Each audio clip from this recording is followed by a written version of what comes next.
It is an absolute pleasure to be here today. You have a beautiful country here in Australia, and it's been pretty good so far. Every city I've liked. Melbourne, you know what? I think whenever people tell me nuke Melbourne, I think of that story in the Bible of Abraham, where he's begging with God, Lord, if I can find 10 good people in Sodom and Gomorrah, do not destroy it. If we can find 10 non-lefties in Melbourne, don't nuke it. We found a few good ones, so we can't nuke Melbourne just yet. I'm sorry, guys. But I will say, as much as I've loved my experience here in Australia, I don't think I have ever in my entire life been lied about so much by the press in one place. Obviously not by the people in this room. You've all been absolutely lovely, but if you are outside, if you're protesting this, if you have just been reading the media and the news, you probably think we're sitting in here for just, 2-3 hours spouting off slurs like we have racist Tourette's. Or maybe, what they think we're doing weird esoteric rituals to summon Poseidon, electrocuting baby puppies to create a Frankenstein version of good old Uncle Adolf. The things they've been saying about us. It's been bizarre, but let's seriously look at some of the actual quotes that I had said about me before I got here in Australia. Can we get slides, please? There we go. All right. I am a fascist, a xenophobic cretin, a anti-migration extremist, alt-right white supremacist darling. I love that photo. I look so psycho. It's so great. Let's see, what else do we have? Hate speech espousing. This was the Herald Sun. Great cover. Race-baiting hater who open-fired on immigrant vessels in the U.S. and poses a danger to others. Can't say I remember that one, but that is a lot of things to achieve for a 23-year-old Canadian girl. I gotta give myself a pat on the back. Now, of course, what most of these claims are that you saw, they're simply slander. And if I'm being generous, at best, they are a ridiculous game of media telephone where everyone playing is speaking different languages and half the participants are deaf. A great example of this, did anyone see my video that I did in Lakemba? Yeah? So, for those of you who don't know, I decided to take a little stroll through an area called Lakemba that a few people had told me, they were like, Lauren, if we have anything like a no-go zone in Australia, it will be this area. There's a very high Muslim population. There have been riots, crime issues, just integration issues overall. Now, I'm actually, despite popular belief, I like to look into things before I make up my mind. And the best way I do that is I go and I check it out for myself. Especially when all of the lefties in your country have been telling me repeatedly, Lauren, there is no problem. There is no problem. This is a diverse, beautiful, multicultural country. So I went and I checked out Lakemba. Within 10 minutes of getting there, someone had tipped off the media. That would be the police, unfortunately. And they started running up to me and hectically screaming, why are you here, Lauren? Why are you here? It's perfectly normal. Of course, in a perfectly normal street, I don't think the media would be chasing me down, but regardless, within 20 minutes, maybe 15, I had not just the media following me around, but the police. And they crossed the street, came to speak with me, and told me, Lauren, if you speak to anyone in this neighborhood, you may be violating the law. If you criticize Islam in this neighborhood, you will be violating the law. I argued with him, I asked him to explain more, and basically I was told if you continue your walk through Lakemba to try and understand and discover the culture here, you may offend these people so much that they will get violent, they will attack you, and you will cause an issue here. And I will be responsible for it. I will be the one responsible if other people incite violence against me for my opinions. Now, that's all well and good. Well, it's not well and good, but it is what happened. And this morning I was having a wonderful morning, just sipping my coffee, until I picked up a copy of the Daily Telegraph. Boo, yeah. And I opened it to its second page, still having a wonderful morning, flipping the page. Bam, my face is right there. Really good title, I will say. I don't know if you can see it, probably not. Lakemba ignores Canadian provocateur. Alt quiet on the southern front.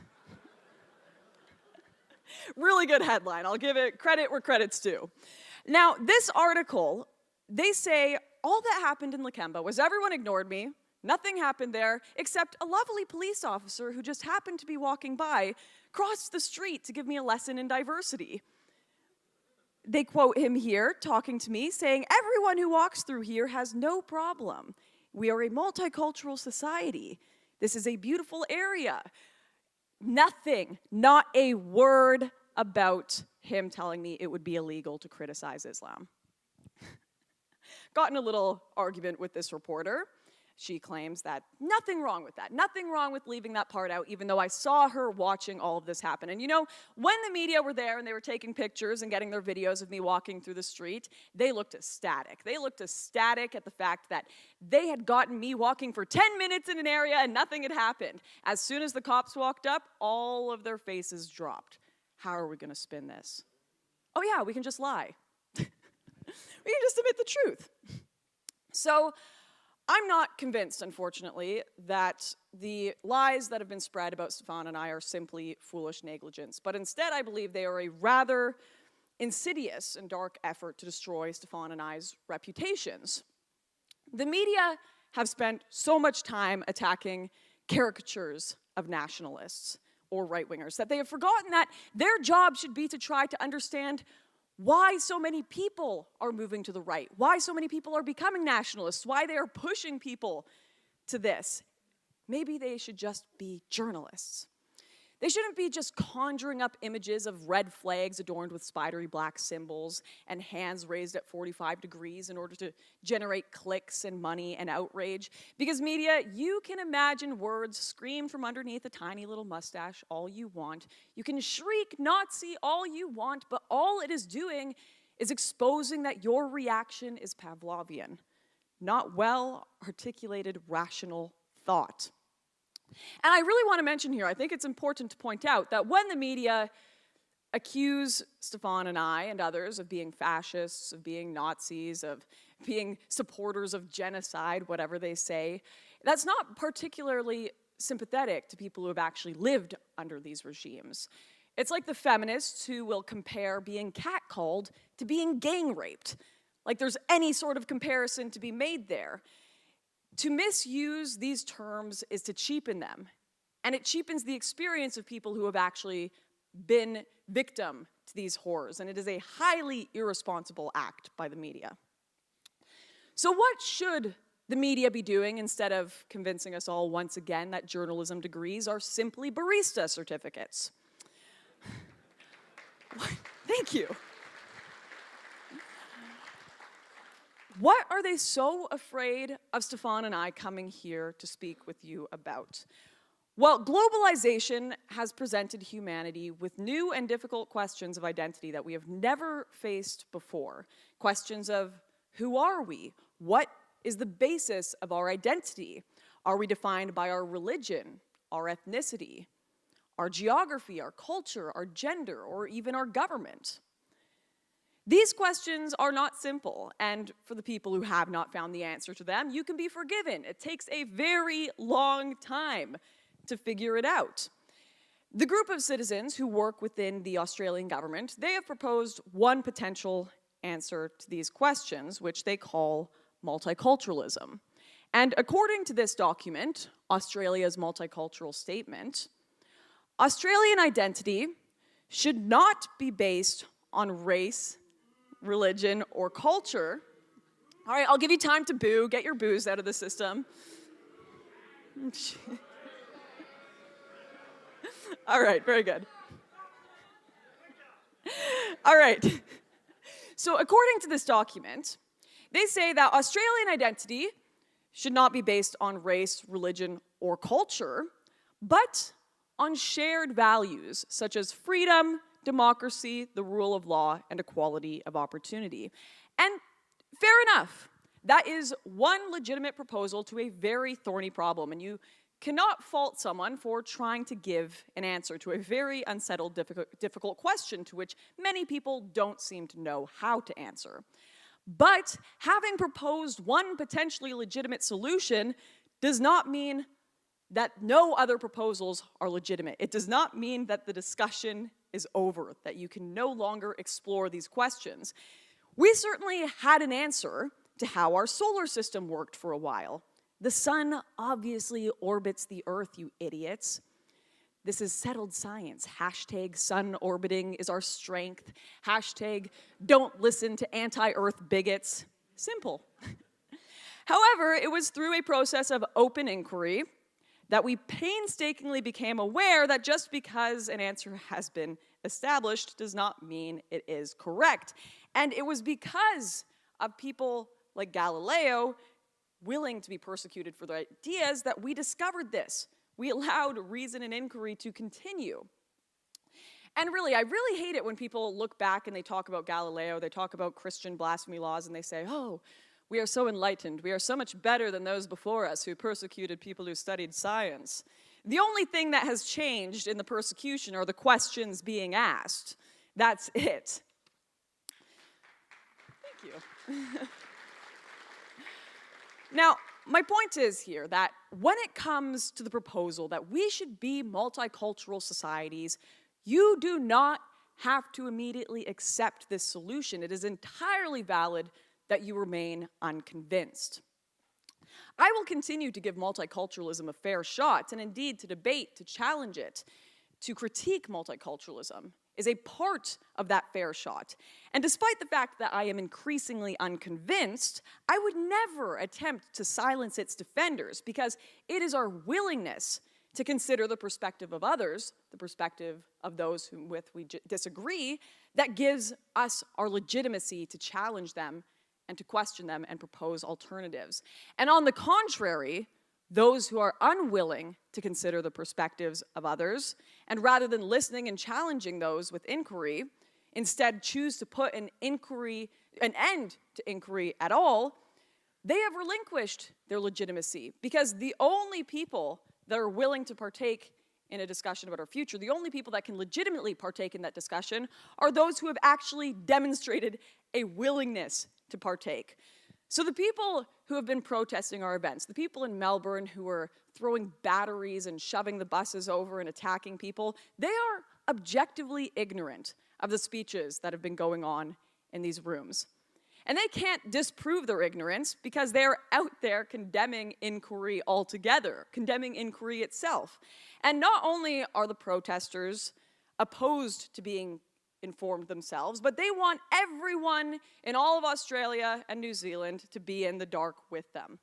They pluck out their own eyes and say, "Follow me, I see the path."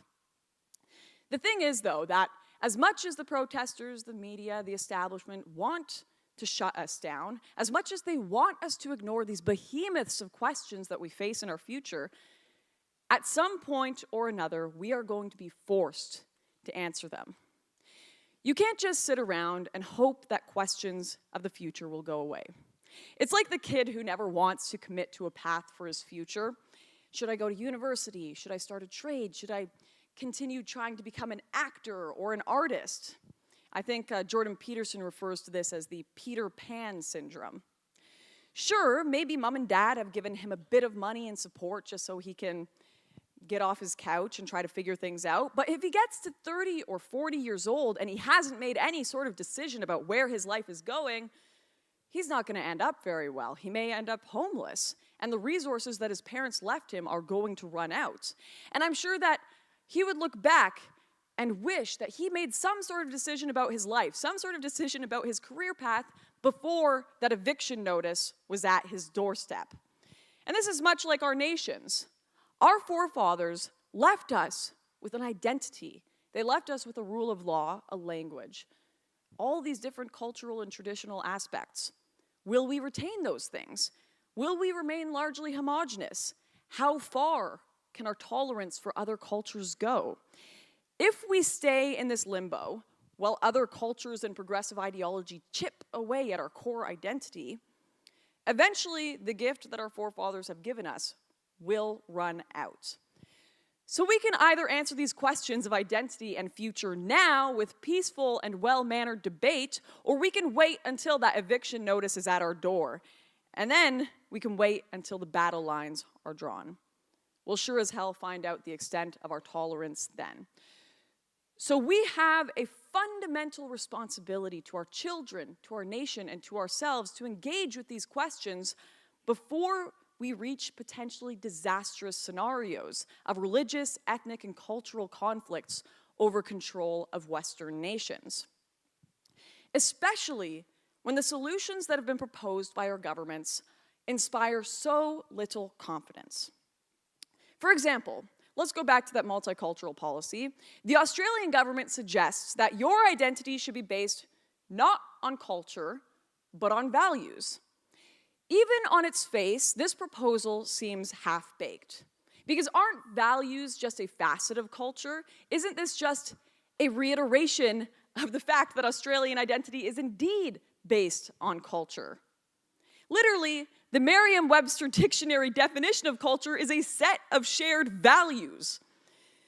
And furthermore, the values that have been listed by the Australian government, freedom, democracy, the rule of law, and equality of opportunity, not only are these values themselves forms of culture, but they are characteristic of one culture, and one culture only, Western culture.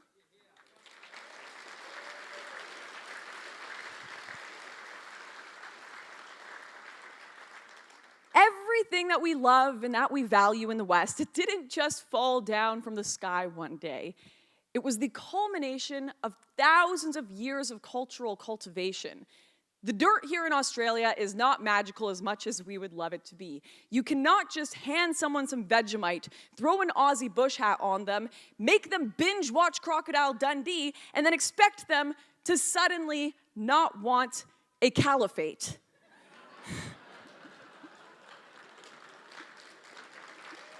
That's just not how it works.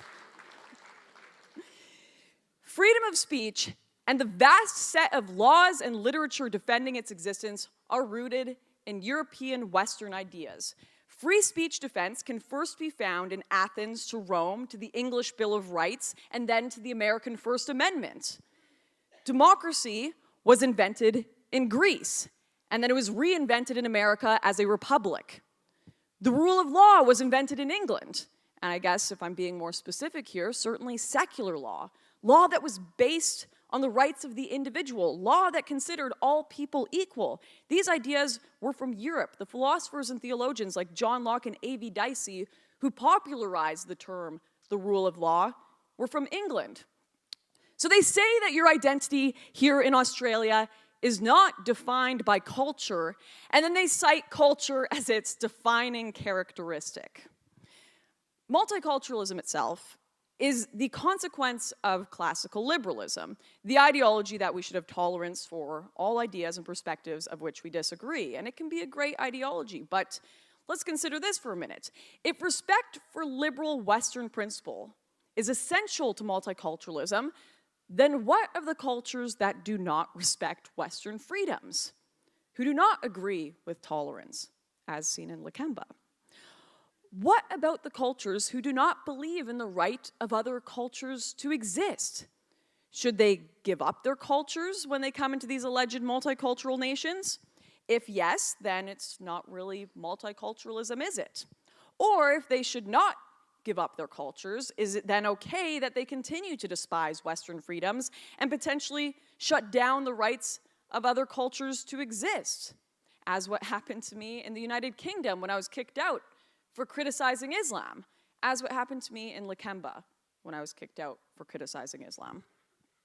You would think that the men and women who make up our elites, our media, and government, who worship these ideas of multiculturalism, the distinguished class of Harvard and Princeton graduates, the people in their ivory towers, you'd think they would have asked a few of these questions and these contradictions that you find within multiculturalism. You'd think they would have considered it. So, is multiculturalism, for example, or the setting up of cultural enclaves that speak different languages and refuse to interact with each other, is that not just the creation of balkanized states within a larger border? Why not just create new countries if you're going to create multiple cultures in your nation? Is this not how countries formed originally? People who wanted different laws, people who had different ideas about the future of their nation, separated, put borders around them, and then continued to pursue that path. And really, if we are going to go all the way with this multiculturalism thing, if we are going to embrace it to the bitter end, does that mean we now have to have witch doctors at our medical conferences? Working in our government-funded hospitals? It wouldn't be very multicultural of us to just subsidize Western medicine, now would it? That would be Western supremacy. And of course, we'll need some astrologers at our scientific conferences, and certainly some cannibalistic cuisines, some human thigh food trucks from the rich, enlightened culture of Papua New Guinea. The term mental gymnastics used to describe leftist rhetoric sometimes hardly does justice to this spaghetti of unanswered questions that multiculturalism leaves us with. So rather than saying that Australia is a multicultural country, why not just say that Australia is a Western country based on Western values? What incentive is there to pretend Australia is multicultural? This multicultural thing, it does not inspire confidence, it certainly doesn't inspire unity, and I'm thinking that the government itself doesn't even seem convinced of its own idea. So that there are those among us here who remain unconvinced of the government's solution to these difficult questions of identity, it is not a crime. It should not make you a pariah in your societies. You are not literally Hitler just because you have the brain cells to rub together to see, there's a few contradictions here and we might have to answer them before we get to some catastrophic point. This thing doesn't even make sense in theory, and yet we've gone ahead and put it into legislation. So do not let the slander and the hatred of those who want to put an end to discussion and put an end to inquiries get rid of that spark of curiosity and your drive for understanding. So I've now spent the first half of my speech explaining to you why this critique is necessary, why it should be allowed, because it seems that everyone in the media here thinks this is completely unnecessary, but apparently it is very necessary. So let's get into the actual arguments against multiculturalism. And if you listen to any part of this speech, please listen to this part. This is the most important thing I am going to say here.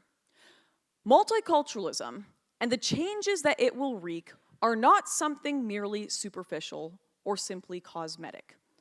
Multiculturalization is a radical and extreme idea that uproots and overturns the very essence of what a country is. To multiculturalize your country is like turning your house into public property. Your house is no longer your space. It's everyone's space. You no longer have any more say in what happens to your space or in your space than anyone. To multiculturalize your space is to relinquish your autonomy and your sovereignty. It is to abdicate your authority to decide what happens in your domain, and indeed it is to concede that this is not your domain and you have no domain. To give you an example, let's say you're in a long, committed relationship, a marriage, and your spouse comes up to you one day and says, "I've decided I'm polyamorous." I don't think you would enjoy that too much, because most of us realize that the significance of relationships is exclusivity. The heart that belongs to everyone belongs to no one, and the country that belongs to everyone belongs to no one. And so accordingly, the question of multiculturalization should be treated with the same respect and deadly seriousness as any question that touches on the power of people's autonomy and self-determination. It should not be left to a small group of elites, but just like in Quebec, just like in Catalonia, and just like in Scotland, multiculturalization should be put to a referendum after an informed and thorough public debate.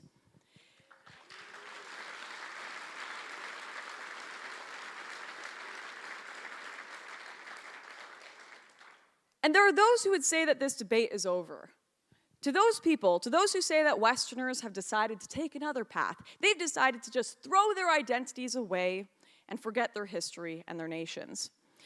Even today in my home country of Canada, which legally became the first multicultural nation, I believe you guys were second, most people don't really know what the word multiculturalism even means. And in fact, they believe it is the exact opposite of what it means. Many Canadians seem to believe that multiculturalism means Canada will accept people from all over the world of all different races, and then those people will assimilate to a decided Canadian identity.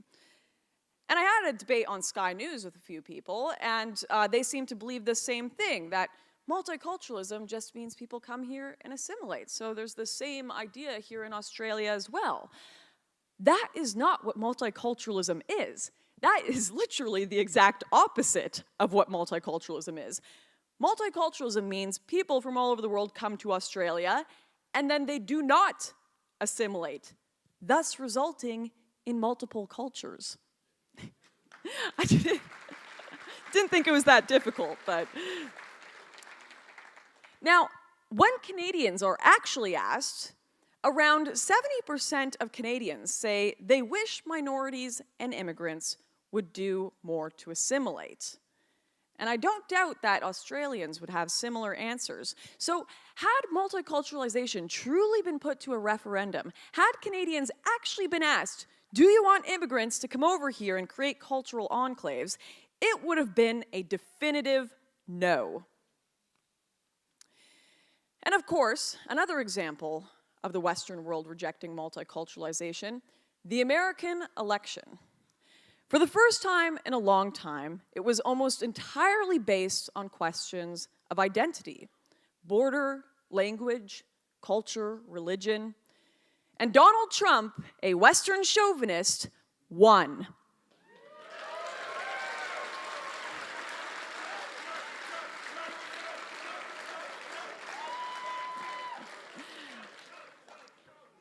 And had immigration not been imposed on the American people for the past 50 years, we all know he would have had the overwhelming majority there. As Ann Coulter says, Obamacare never would have passed. Oop, that's the wrong one. There we go. There we go.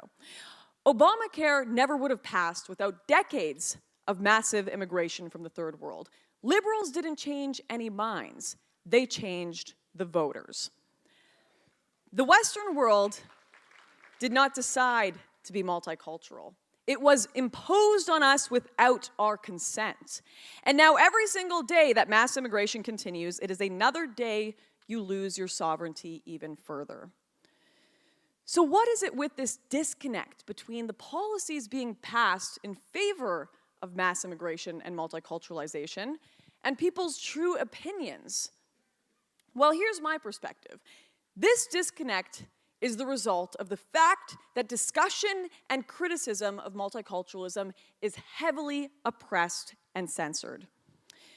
You can just take a look at New Zealand's hate speech laws, or Canada's free speech caveats, the growing nanny state in ever multicultural London, or Australia's Human Rights Commission. Boo, there we go.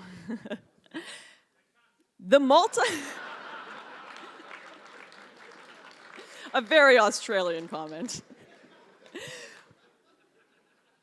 I'm finding it hard to get back to my serious mode here now.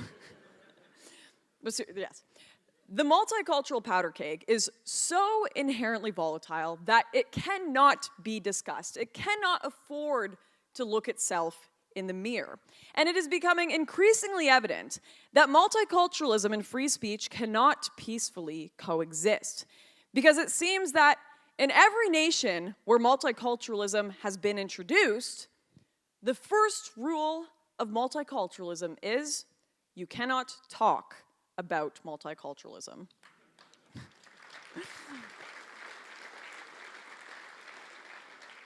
So multiculturalism will welcome any and all perspectives, except any and all criticism of multiculturalism. It's like saying you can use any worshipful adjective you'd like to describe Joseph Stalin, and therefore you have free speech. Indeed, the suppression of free speech is a necessary component of the multicultural project. For multiculturalism to succeed, it must shelter itself from criticism and examination for as long as it can, until the point at which Westerners have become demographically outnumbered in their own countries. Because after that point, you will have lost your powers of self-determination, and your political strength will be crippled.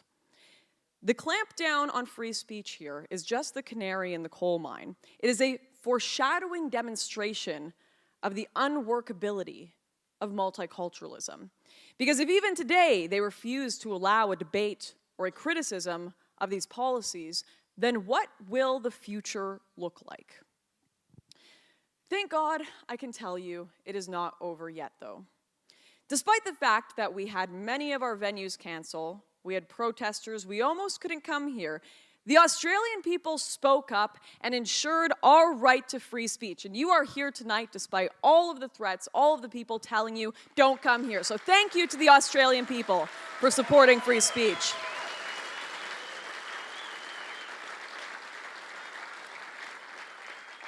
There are people like the people in this room that are willing to defend our ability to speak, even if it is under attack.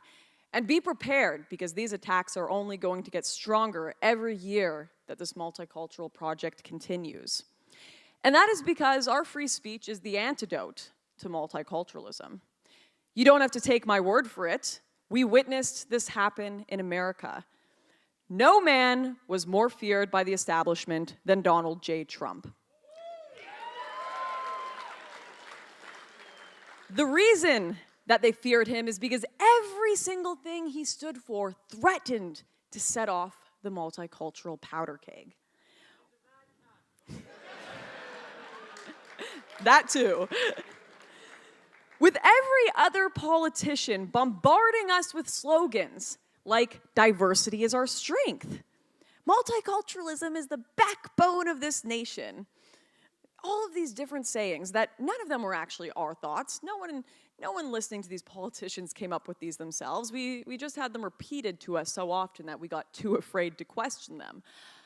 Trump was the first person who refused to do this. He was the first person to speak the words that Americans were too afraid to utter.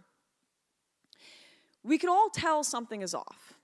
We can all tell something went wrong some time ago. It doesn't make sense that we elect these politicians who pretend to love our nations, say they love their people, and then they undermine our national spirit at every single turn. They call us post-national states like Trudeau would say. They open our borders. They erase our anthems. They tear down our statues and our history. We can all tell something is off. And Trump's slogan of "Make America Great Again" was the very first to acknowledge that not only was America no longer great, but something had gone very, very wrong. And at the same time, it was the battle cry and the rekindling of the collective American spirit. And that collective spirit has a unique identity, one that cannot survive within multiculturalism. His rhetoric and the rhetoric of other nationalists is a threat because it is true that multiculturalism is a powder keg. And to speak of it directly is to threaten to set it off. For questioning it could light the match that causes it to explode. And that match is the minds of the people.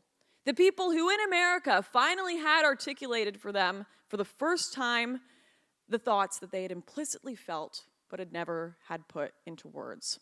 The view that they no longer had a national spirit or identity, and they did not know what the future of their own lives or their children's lives would look like, what laws they would be ruled by, what culture they would have, what kind of education they would have, what language they would be speaking, what values they would hold, what God they would worship.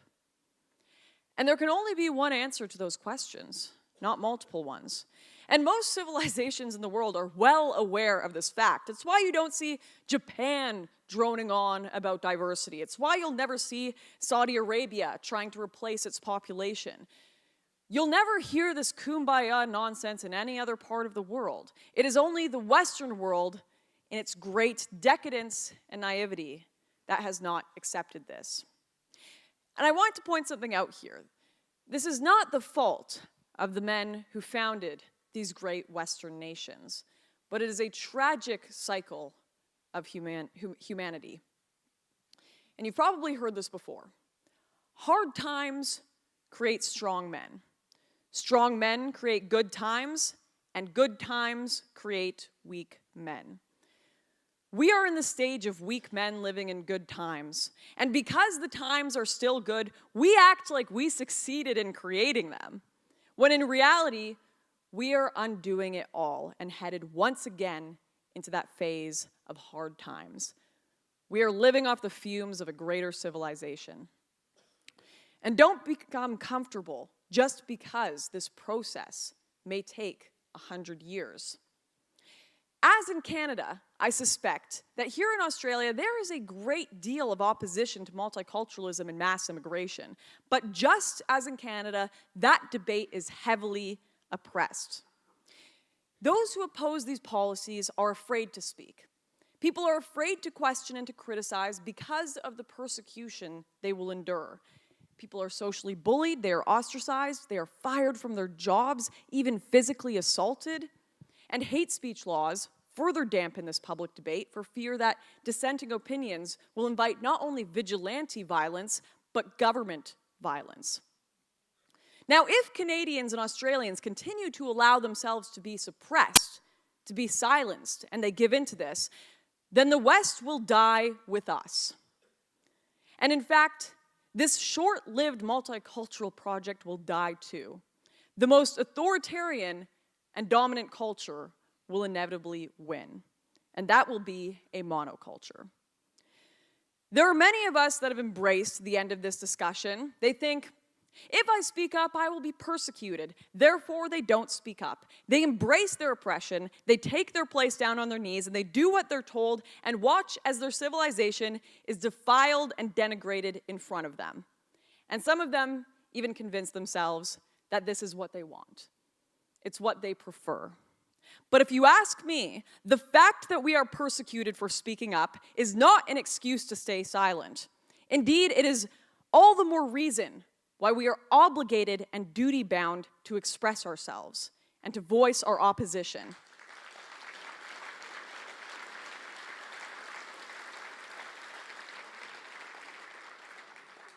To allow ourselves to be bullied into submission, as leftists would like to do to us, would be a shame and an embarrassment, and a failure to our ancestors who fought and died so we could live in the greatest civilization that this world has ever seen. Mark Twain said that at the beginning of a change, the patriot is a scarce man, and brave and hated and scorned. But when his cause succeeds, that is when the timid join him, for then it costs nothing to be a patriot. I look forward to the times where it costs nothing to be a patriot, and I hope you will join me in fighting for those. Thank you, Sydney.